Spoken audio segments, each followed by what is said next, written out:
శ్రీమాత్రే నమః. అమృత ప్రయాణానికి స్వాగతం. దేవాంగ పురాణంలోని పవిత్రమైనటువంటి ఈ కథను ఎవరైతే వింటారో వారికి ఉన్నటువంటి సకల కోరికలు నెరవేరుతాయి. అలాగే వారికి ఉన్నటువంటి పూర్వజన్మ పాప ఫలితాలన్నీ కూడా తొలగిపోతాయని సాక్షాత్తు పరమేశ్వరుడే తెలియజేశాడు. మరి అంతటి పవిత్రమైనటువంటి ఈ కథను భక్తి శ్రద్ధలతో ఆలకించండి. పూర్వం నారదుడు ఒకనాడు బ్రహ్మలోకానికి వెళ్ళి బ్రహ్మదేవునికి నమస్కరించి పుణ్యప్రదమైనటువంటి ఏదైనా ఒక కథ గురించి చెప్పమని వేడుకుంటాడు. అప్పుడు బ్రహ్మదేవుడు ఈ విధంగా తెలియజేస్తాడు. పూర్వం పరమేశ్వరుడు సృష్టి చేయాలని చెప్పి అనుకున్నప్పుడు ఆయన యొక్క ఇచ్ఛాశక్తి వలన ఒక తేజోరూప శక్తి పుడుతుంది. ఆ శక్తిని పరమేశ్వరుడు చూడగానే ఆమె యొక్క రజోరూపం వలన నేను, సాత్విక రూపం వలన మహావిష్ణువు, తామస రూపం వలన కాలరుద్రుడు ఆవిర్భవించారు. తర్వాత పరమేశ్వరుని గురించి నేను తపస్సు చేశాను. ఆయన ప్రత్యక్షమై నా వాంఛితం ఏమిటి అని అడిగాడు. నేనన్నాను, నేను లోకాలను సృష్టించేటటువంటి బాధ్యత వహించాలని అనుకుంటున్నాను పరమేశ్వర, కాబట్టి తమరు అనుమతి ఇవ్వవలసింది అని చెప్పి అడిగాను. అప్పుడు పరమేశ్వరుడు దయతో అంగీకరించాడు. పరమేశ్వరుని యొక్క అనుమతి లభించగానే నేను సమస్త లోకాల అందలి కూడా జీవులను సృష్టించాను. కానీ నేను సృజించినటువంటి దేవ మానుషగణాలు దేహం మీద ఏమీ కూడా ఆచ్ఛాదన లేకుండా దిగంబరంగా తిరగడం చూశాను. మాన సంరక్షణ లేకుండా పోయింది. కొందరు ఆకులు కట్టుకున్నారు, కొందరు చర్మాలు కట్టుకున్నారు. నా సృష్టి చూసి నాకే సిగ్గుగా అనిపించింది. ఏం చేయాలో తోచలేదు. అప్పుడు వెంటనే పరమేశ్వరుని దగ్గరకు వెళ్ళాను. ఎన్నో విధాలుగా ఆయన్ని స్తుతించాను. ఆయన దయతో ప్రత్యక్షమై నేను సృష్టించినటువంటి ఈ ప్రపంచం క్షేమమే కదా అని అడిగి, నాయనా, నీవు సృష్టించినటువంటి జీవులందరూ కూడా దేహంపై ఎటువంటి వస్త్రాలు కట్టక దిగంబరంగా అసహ్యకరంగా తిరుగుతూ ఉన్నారు. లోకాలనే సృష్టి చేసిన వాడవు కేవలం వస్త్రాలు సృష్టించలేవా అని అడిగాడు. నేనప్పుడు, స్వామి, నా శక్తి ఎంత పరిమితమో తెలియని వారు కారు. పూర్వ సృష్టిలో మనువు వస్త్రం సృష్టించి జీవుల యాతన తీర్చేవాడు. ఆయన ఇప్పుడు మీ సాయుధ్యం పొందాడు. కాబట్టి మీరే ఏదో ఒక విధంగా ఒక ఉపాయాన్ని ఆలోచించవలే అని అన్నాను. కాసేపు అక్కడ నిశ్శబ్దం తాండవించింది. పరమేశ్వరుడు ఆలోచన మగ్నుడయ్యాడు. అలా పరమేశ్వరుడు ఆలోచిస్తూ ఉండగానే అక్కడ ఒక మహాజ్యోతి ఆవిర్భవించి ఒక మనుష్యాకృతి దాల్చింది. ఆ మనుష్యుడు ఒక మునివలే జటావల్కలాలు దండకమండలాలు ధరించి ఉన్నాడు. పరమేశ్వరునికి ప్రణమిల్లి నిలబడ్డాడు. పరమేశ్వరుడు అందరూ వినేలా ఈ విధంగా అన్నాడు, ఈ మహానుభావుడికి దేవలుడు అని నామకరణం చేస్తున్నాను. అప్పుడు దేవలుడు పరమేశ్వరునికి చేతులు జోడించి, మహాదేవా, నేను చేయవలసినటువంటి మహాకార్యం ఏదైనా ఉందా? లేనిదే ఇవాళ ఉండి రేపు పోయేటటువంటి ఈ దేహంతో నన్ను మీరు సృష్టించి ఉన్నారా? స్వామి, ఈ దేహం ధరించిన వాడికి ఎప్పుడూ కూడా దుఃఖం తప్ప సుఖమనేది ఉందా? ఇది పంచభూతాత్మకం. 5 ప్రాణాలు, 10 ఇంద్రియాలు, మనసు, బుద్ధి, అహంకారం కలిగి ఉంటుంది. జీవుడు అజ్ఞానం అనేటటువంటి త్రాటితో కప్పబడి ఈ దేహంలో ఉంటూ ఉంటాడు. ఆ అజ్ఞానంతో అవివేకం, దానితో అభిమానం, అది కలిగించినటువంటి కామక్రోధ మదమాశ్చర్యాలు, ఈర్ష్య, ద్వేషాలు పుడతాయి. ఇక ఫలితం అనుభవించే తీరాలి. ఇక సుఖమెక్కడా? ఇటువంటి దేహంతో నన్ను పుట్టించారు, దాని కర్తవ్యం ఏమిటో సెలవివ్వండి అని అడుగుతాడు. అప్పుడు పరమేశ్వరుడు దేవులుని ఓదారుస్తాడు. ఇలా అంటాడు, నాయనా, విచారించవద్దు. నిన్ను లోకోపకారం కోసమే సృజించాను. 6 జన్మలు నీవలా కర్తవ్యం నిర్వహిస్తూ 7వ జన్మ తర్వాత నన్ను చేరుకుంటావు. ఇప్పుడు నేను చెప్పేది జాగ్రత్తగా విను. పూర్వం నా వలన వేదాలు పుట్టినప్పుడే వాటితో అలంకారప్రాయమైనటువంటి దారాలు కూడా పుట్టాయి. అప్పుడు విష్ణువు యొక్క నాభి కమలంలో ఉన్నాయి. వాటిని నీవు తీసుకో. వాటితో వస్త్రాలను చేసి లోకుల బాధలు తీర్చు. బ్రహ్మదేవ యొక్క సృష్టి అయినటువంటి వారి యొక్క అంగములను కప్పువాడు కాబట్టి నీకు దేవాంగుడనేటటువంటి పేరు వస్తుంది. దేవలుడు ఇలా అంటాడు, దేవా, నేను భూలోకమున ఎక్కడికి వెళ్ళి నివసించాలి? నా వంశస్థుల పరిస్థితి ఏమిటి అని అడిగాడు. అప్పుడు పరమేశ్వరుడు నవ్వి, నాయనా, భూలోకంలో 7 ద్వీపాలున్నాయి. వాటిలో జంబూ ద్వీపం ఒకటి. ఆ ద్వీపంలోనే మేరుపర్వతం ఉంది. మేరుపర్వతానికి దక్షిణంగా భరతఖండం ఉంది.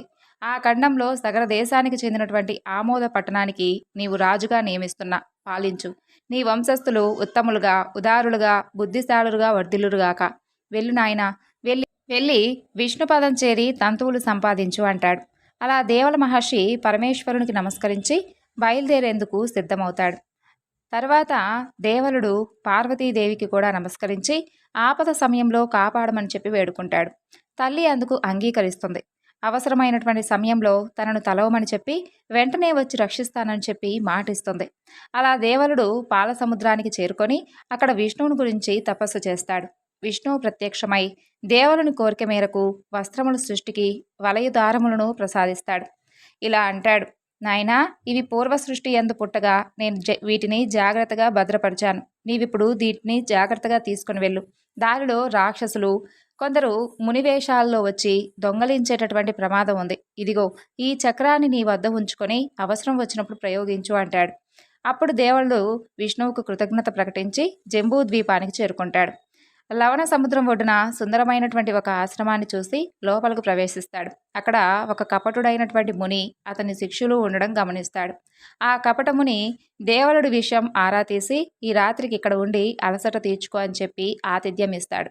కానీ కపటులైనటువంటి ఆ ముని బృందం అర్ధరాత్రి రాక్షస రూపులై నిద్రిస్తూ ఉన్నటువంటి ఆ దేవలునిపై దాడి చేస్తారు. అప్పుడు దేవలుడు వారిపై చక్రం ప్రయోగించగా కొందరు చనిపోతారు. అప్పుడు మరికొందరు రాక్షసులు ఆ దేవలునిపై బాణవర్షాన్ని కురిపిస్తారు. వారి శౌర్యాన్ని విష్ణు చక్రం కూడా నిలువరించలేకపోతుంది.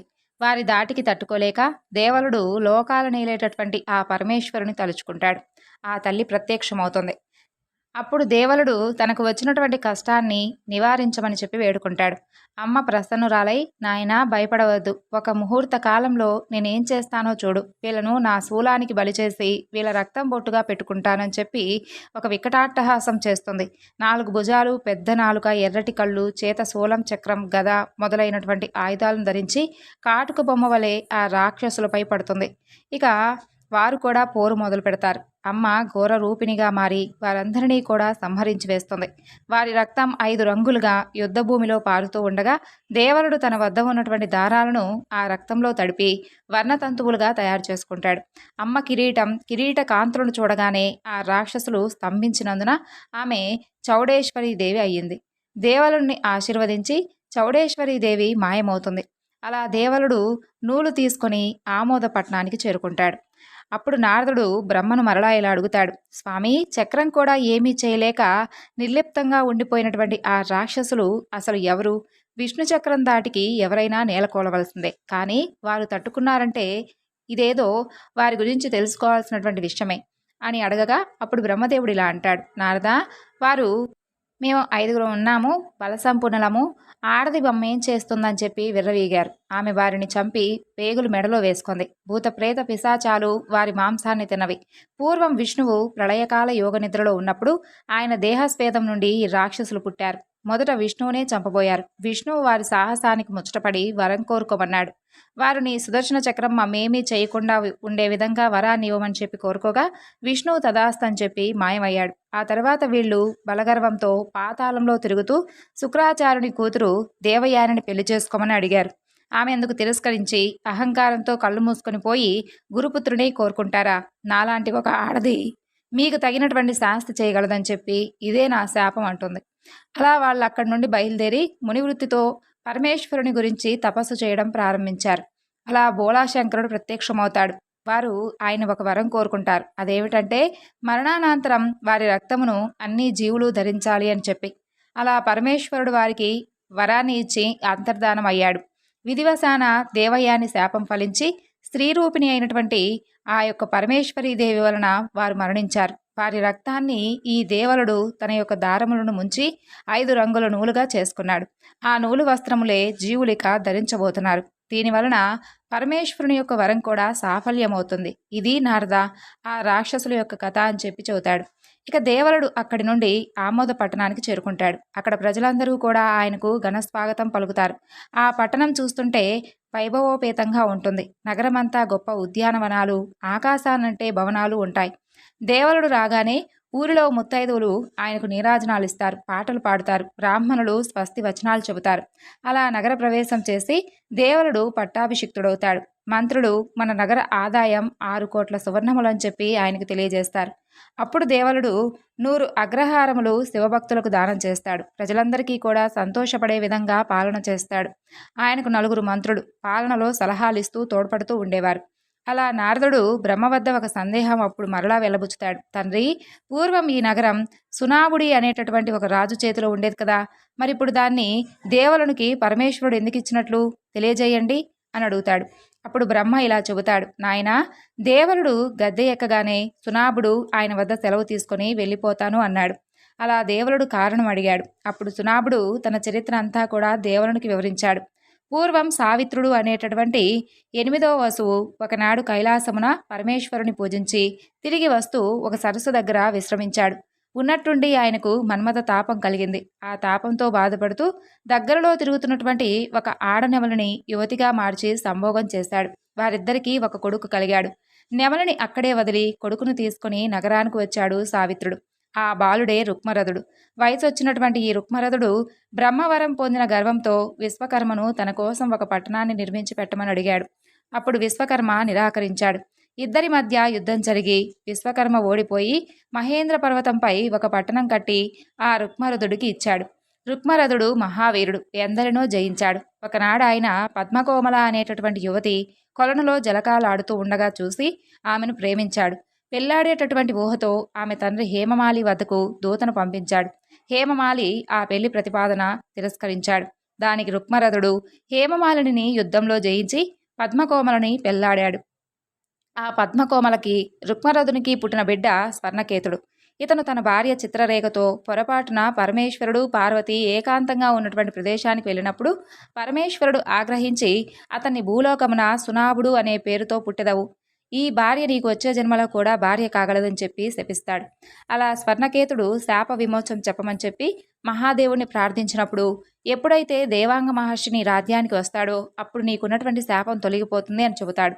ఇప్పుడు శాప ఫలితాన్ని అనుభవించిన తరువాత ఆ సునాభుడు, ఆయన భార్య కళావతి మానవ దేహాలు విడిచిపెట్టి దివ్య రూపులై వారి లోకానికి తిరిగి వెళ్ళిపోయారు. ఇది సునాభుడు కథ. సునాభుడు వెళ్ళిన తర్వాత దేవలుడు మంత్రులతో ఇలా అంటాడు, మంత్రులారా, నేను వస్త్రాలను వెంటనే తయారు చేయాలి. దానికై కొన్ని వస్తువులు సమకూర్చుకోవాల్సి ఉంది. నేను మేరు పర్వతంలో ఉంటున్నటువంటి మయుణ్ణి కలిసి వస్తానని చెప్పి బయలుదేరుతాడు. మంత్రులు వెంట వస్తానన్నా దానికి నిరాకరిస్తాడు. దారిలో గార్గ్యముని ఆతిథ్యం స్వీకరిస్తాడు. అనేక ఊర్లను అడవులను దాటిపోతూ ఉండగా ఒక అడవిలో సింహం ఒకటి ఆయనపై దాడి చేస్తుంది. దేవరుడు ఒక బాణం వేసి దానిని నిర్జిస్తాడు. అప్పుడు సింహస్థానంలో ఒక దివ్య పురుషుడు ప్రత్యక్షమై దేవరునికి నమస్కరించి, స్వామి, మీ వలన నాకు శాప విమోచనం జరిగింది, కృతార్థుడను అని చెప్పంటాడు. అప్పుడు దేవరుడు ఆ మహాపురుషుని వివరాలు అడగగా ఆయన ఇలా చెప్పాడు, నా పేరు కపింజరుడు, కుబేర సేవకుడును. నేనొకసారి వేటకై అడవికి వెళ్ళి ఒక లేడిని కొట్టుటకు దాని వెనుక పడ్డాను. అది గౌతమాశ్రమంలో దూరింది. రక్తం కారుతూ ఆశ్రమంలోకి వచ్చినటువంటి లేడిని గౌతముడు చూసి కోపించి, ఆశ్రమం సాధుజీవిని చంపుతావా అని నన్ను సింహంగా మారి మాంసభక్షణ చేస్తూ గడపమని చెప్పి శపించాడు. ఆయన చెప్పిన విధంగానే నీ చేతి చావు వలన నాకు శాపం తొలగింది. ఇక్కడకు ఉత్తరంగా వామదేవుని ఆశ్రమం ఉంది, మీరు వెళ్ళి ఆయన దర్శనం చేసుకోండి అని చెప్పి ఆ గంధర్వుడు కపింజలుడు అదృశ్యమవుతాడు. దేవరుడు ముందుకు ప్రయాణిస్తూ పుణ్యగంగా స్నానం చేస్తూ 3 రాత్రులు గడిపాడు. తర్వాత వామదేవుని దర్శించాడు. కష్ట సుఖాలు కనుక్కుంటాడు. వామదేవుడు మా తపస్సులు, యజ్ఞాలు కుండీనుడు అనేటటువంటి రాక్షసుని వలన సక్రమంగా జరగడం లేదని, అతను మహాబలవంతుడని, బ్రాహ్మణ మునిహింస చేస్తూ బాధిస్తున్నాడని, అతన్ని సంహరించి బ్రాహ్మణ జనదుఃఖం నీవు పోగొట్టవలనని చెప్పి కోరుకుంటాడు. అందుకు దేవరుడు వామదేవునికి అభయం ఇచ్చి కుండినుడు ఉండేటటువంటి గుహ వద్దకు చేరుకుంటాడు. ఆ గుహ మహాభయంకరంగా, అసహ్యరంగా, మాంసం రక్తంతో నిండుంటుంది. దేవరుడు కోపించి ధనుష్టాకారం చేస్తాడు. అది విన్నటువంటి రాక్షసుడు బయటకు వస్తాడు. దేవరునికి కుండినుడికి మధ్య భీకరమైనటువంటి యుద్ధం జరుగుతుంది. దేవరుడు అతని 2 చేతులు ఖండించి తర్వాత ఒక బాణంతో శిరస్సును కూడా ఖండించి వేస్తాడు. ఆ రాక్షసుని స్థానంలో ఒక దివ్య పురుషుడు లేచి దేవరునికి నమస్కరిస్తాడు. తన కథంతా కూడా ఇలా చెబుతాడు, మహానుభావా, నా పేరు రగ్రధన్వ, విశాల అనే రాజ్యం ఏలుతూ ఉండేవాడిని. ఆ కాలంలో వికటుడు అనేటటువంటి రాక్షసుడు జనాలను హింసిస్తూ ఉంటే వాడిని చంపేశాను. కానీ ఆ కర్కసుడు మరణించిన తరువాత అతని తమ్ముడు నాపై కక్ష కట్టి రహస్యంగా నా వంటశాలలో వంటవాడిగా చేరాడు. ఒకనాడు అగస్త్యుడు నా భవనానికి రాగా వాడు ఆయనకు నరమాంసం వడ్డించాడు. ఆ మహర్షికి నా మీద కోపం వచ్చి నన్ను నరమాంసం తినేటటువంటి రాక్షసుడు అవుతావని చెప్పి శపించాడు. శాపం తొలగించమని చెప్పి కోరుకున్నాను. అప్పుడు అగస్త్యుడు, ఎప్పుడైతే శివపుత్రుడు దేవాంగుడు నీ వద్దకు వస్తాడో అప్పుడు నీకున్నటువంటి శాపం తొలగిపోగలదని చెప్పి వెళ్ళిపోయాడు. ఇప్పుడు నీ దర్శనంతో నాకు విముక్తి కలిగింది, ధన్యోస్మి అంటూ ఆ దివ్యపురుషుడు ఇలా చెప్పి మాయమయ్యాడు. దేవరుడు వామదేవునికి జరిగిందంతా కూడా వివరించి ఆయన సత్కారములు అందుకొని తిరిగి మేరు పర్వతానికి బయలుదేరాడు. అక్కడ నుండి దేవరుడు మేరు పర్వతాన్ని చేరుకొని మయుని కలిసి తాను వచ్చినటువంటి కార్యం గురించి చెప్పాడు. తనకు నేత సామాగ్రిని ప్రసాదించమని అడుగుతాడు. అప్పుడు మయుడు సంతోషంగా అపూర్వమైనటువంటి రత్నమాణిక్యాలు పొదిగినటువంటి వస్త్రం చుట్టూ సాధనాన్ని, దట్టింపు పలకను, దంతమయమైనటువంటి సూదిని, నేతకర్రను, నాడిక్రోవిని, తర్వాత కీలను తయారు చేసేటటువంటి ఒక బహుమతిగా అందచేశాడు. అలా 7 విధాలుగా ఆ సామాగ్రినిచ్చి అవి పనిచేసేటటువంటి పద్ధతుల గురించి తెలుపుతాడు. ఒక మహాశక్తిని కూడా ప్రదానం చేస్తాడు. అనుబంధం మాత్రమే దేవులుడు స్వయంగా కట్టుకుంటాడు. ఆ తరువాత మునులు సూతుణ్ణి ఈ విధంగా అడుగుతారు. సూత, నేతలో అనుబంధం కట్టుట కష్టం కదా, మరి దేవులుడు ఆ పని ఎలా చేసుకున్నాడు? మయుడు ఎందుకు కట్టివ్వలేదు?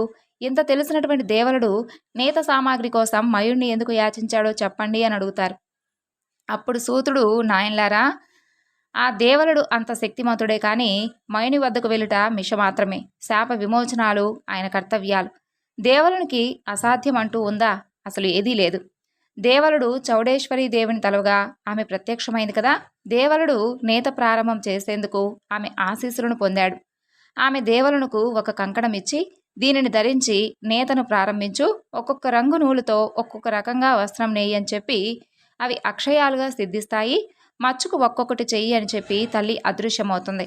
దేవులుడు ఒక మంచి ముహూర్తంలో కంకణం ధరించి నేతను ప్రారంభించాడు. అనేక వస్త్రాలు రకరకాల విశేషాలతో తయారు చేశాడు. ఈ వస్త్రములతో మహావిష్ణువుకు పీతాంబరాలు, లక్ష్మీదేవికి శ్వేత వస్త్రాలు, భూదేవికి ఎర్రని వస్త్రాలు ఇచ్చాడు. అంతేకాకుండా అక్కడ ఉన్నవారందరికీ కూడా వస్త్రాలిచ్చి వారి సత్కారాలు పొందాడు.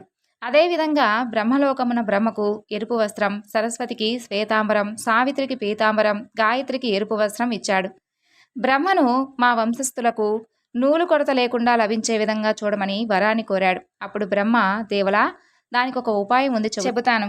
మాని, అభిమాని అనే 2 స్త్రీలు విష్ణు నాభికమలంలో ఉంటారు. వారు భూమిపై నూలు ఇచ్చేటటువంటి చెట్లుగా పుడతారు. ఇక మీకు నూలు కొరత ఉండదు అని చెబుతాడు. తరువాత దేవులుడు స్వర్గానికి వెళ్ళి అక్కడ వస్త్రాలన్నీ కూడా అందజేస్తాడు. ఆయన వస్త్రాలు ఇవ్వనటువంటి దేవగణములు ఎవ్వరూ లేవు, ఇవ్వని చోటు లేదు. అలా ముల్లోకాలలో అందరూ వస్త్రాలను పొందారు. తరువాత భూలోకమున రాజులందరికీ 4 జాతుల వారికి వస్త్రాలను అందజేసి వారిచే కోట్ల కొలది కానుకలు కూడా పొందాడు. రథములు, ఏనుగులు, గుర్రాలు, గోవులు, రత్నాలు కానుకలుగా అనేకం వచ్చాయి. పాతాళలోకం, నాగలోకం వారికి కూడా ఈ వస్త్రాలు అందాయి. తరువాత తన రాజ్యంలోని వారందరికీ కూడా వస్త్రదానం చేశాడు. ఇలా దేవులుడు దేవాంగుడై సమస్త లోకాలకు వస్త్రాలు ఇచ్చి వారి మానరక్షణ చేశాడు. ఆ తరువాత దేవులుడు వస్త్రములతో కైలాసాన్ని చేరి మహాశివుని దర్శించి నమస్కరించాడు. అప్పటికే శివుని సన్నిధిలో అష్టదిక్పాలరు, రుద్రులు, వసువులు, సిద్ధులు, కిన్నెర కింపురుషులు, మహర్షులు ఉండి ఆయన్ను సేవిస్తూ ఉన్నారు. అప్పుడు ఈ దేవులుడు మహాదేవుని స్తుతించి, దేవా, నీ ఆనతి మేరకు వస్త్రాలను నేయగలిగాను అని ఆయనకు, తర్వాత పార్వతీ సమేత కుటుంబానికి, పరివార జనులకు వస్త్రాలను ఇచ్చాడు. వారు దేవులుని సన్మానించారు. తరువాత దేవులుడు పరమేశ్వరుని ఆనతితో అంతఃపురానికి వెళ్ళి భద్రకాళికి, దేవసేనకు, చౌడేశ్వరి మాతకు వస్త్రాలను అర్పించాడు. అప్పుడు మునులు సూతునితో, అయ్యా, దేవులుడు పరమేశ్వరుడితో ఉన్నటువంటి పార్వతీదేవికి వస్త్రాలు ఇచ్చాడు కదా, మరి మరలా చౌడేశ్వరి దేవికి ఇవ్వడానికి కారణం ఏమిటి? పార్వతీదేవే చౌడేశ్వరి దేవి కదా, ఆమె వేరా, చెప్పగలరు అని చెప్పి కోరారు. అప్పుడు సూతుడు, లేదు, పార్వతీదేవే చౌడేశ్వరీదేవి. దేవాంగుడు తనకు వరాలు ఇచ్చింది చౌడేశ్వరి రూపిణి కాబట్టి, అలాగే ఆ రూపంతో ఉన్నటువంటి పార్వతీదేవి కాబట్టి ఆమెను ప్రత్యక్షంగా ప్రార్థించి మరీ ఇచ్చాడు. అంతేకాకుండా ఆయన ఆపద సమయంలో ఉన్నప్పుడు ఆ తల్లి చౌడేశ్వరీ దేవిగా ఆవిర్భవించింది కాబట్టి ఆయన చౌడేశ్వరీ దేవిని ప్రార్థించి ఆ తల్లికి వస్త్రాలు ఇవ్వడం జరిగిందే తప్ప పార్వతీదేవే చౌడేశ్వరీ దేవి. కాబట్టి ఇందులో ఎలాంటి అనుమానమూ లేదని చెప్పి అతనికి ఉన్నటువంటి సందేహ నివృత్తి చేశాడు. తరువాత దేవులుడు కైలాస ద్వారపాలకులు, చండ ప్రచండులకు, ఇంద్రాది దేవతలకు, రంభా, ఊర్వశి మొదలైనటువంటి నాట్యగత్తెలకు శివాజ్ఞతో వస్త్రాలను ఇచ్చాడు. తరువాత పరమేశ్వరుడు దేవునికి సుంచంద్రకం అనే ఖడ్గాన్ని, వృషభధ్వజాన్ని బహుకరించి ఆశీర్వదించాడు. పరమేశ్వరుని కోరికపై సూర్యుడు తన చెల్లెలు దేవదత్తను దేవునికి ఇవ్వడానికి అంగీకరించాడు. అందరూ అందుకు సంతోషించారు. ఈ విధంగా పరమేశ్వరుని యొక్క సృజనతో పుట్టినటువంటి ఆ యొక్క దేవులుడు దేవతాగణానికి, అలాగే రాక్షసులకు, మానుష జన్మలో ఉన్నటువంటి ప్రతి ఒక్కరికి కూడా ఆయన వస్త్రాలను అందజేసి ప్రతి ఒక్కరి మన్ననను కూడా పొందినటువంటి గొప్ప దేవుడైనటువంటి ఈ దేవుని కథ ఎవరైతే వింటారో వారికి వస్త్రానికి కానీ, అన్నానికి కానీ ఎలాంటి లోటు ఉండదని చెప్పి సాక్షాత్తు పరమేశ్వరుడే వరాన్ని ఇచ్చాడు. ఇది దేవాంగ పురాణంలో ఉన్నటువంటి దేవుని యొక్క కథ. ఈ వివరణను ఇంతటితో ముగిస్తున్నాను. మరొక చక్కని వివరణతో మరలా కలుసుకుందాం. అంతవరకు నమస్కారం. సర్వం శ్రీ లలితార్పణమస్తు. స్వస్తి.